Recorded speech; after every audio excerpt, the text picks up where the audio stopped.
reason that he starts to care when you finally stop is that the threat of losing you finally became real. So here's the unfortunate reality. A lot of men have heard the threats of women claiming, I'm gonna let you go, or I'm not gonna tolerate this, or we're done, whatever, only to see the woman continue to come back or let them back in, things like that. And so it happens to, it gets to a point where the man doesn't take the woman serious, all right? Her words become empty. And that's why you have to be very careful as a woman. Don't say things you don't mean. Don't say things you're not gonna back up. Don't say some stuff like, if you do that, I'll never, again, just a random example. If you do that, I'll never cook for you again. And then tomorrow you're cooking for him again after he did it. Now you look like you just be talking, all right? And so when you stop to actually, when you finally get to a point where you stop caring, and he can see that and feel that because your actions have changed, you become so much more detached, you're not making the efforts that you used to make, and he starts to sense, or maybe in some examples, let's say you're married and you're like, all right, I'm done and I want a divorce. And now he's like, oh, snap. And again, for some guys, you just saying you want a divorce, you just saying you want to break up, it's not enough for them to really think, oh, she's serious. It might be when you present him with the papers. It might be when you pack your bags. It might be when you pack his bags and they're outside. As long as this isn't a reoccurring thing where you're always putting his stuff outside, that's when he's like, oh, snap, this is for real. And so this is when he steps up. And so, again, I think it's what I want to convey with this specific point is that you never want someone to think that no matter what they do, you're not going anywhere. I'm a firm believer that if that occurs, your relationship is done. And when I say done, it's in trouble. It will not be what it needs to be. No one should feel like they have a free pass to act a fool in your relationship and you're gonna accept it. What someone should believe is that as long as I do my part, you will be here with me. As long as I make effort. Now, please, let's not, people will say you got to be with them through thick and thin, the wedding vows to good and bad, worse and whatever. I forgot all the words. But the point is, people confuse that with people not making an effort. What I mean by that is this. Being through them through thick and thin is, for example, let's say he loses his job. He falls on hard times. I wouldn't want you to simply leave a man because he fell on hard times.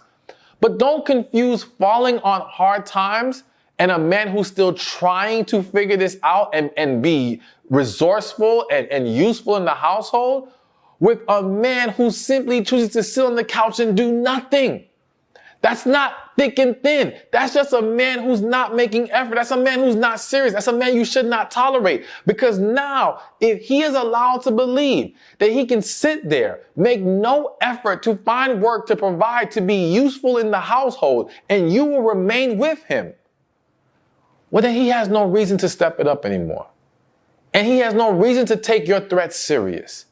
And he has no reason to start caring when you claimed you stopped caring. No, he will only start, maybe, when you actually show him you will walk away. But that kind of guy who would allow himself to sit there and do nothing, chances are, aside from what's coming to mind, aside from clinical depression or something like that, which even, I gotta say this, even in cases of clinical depression and other issues of that nature, I understand being patient and compassionate with someone who's struggling with something like that.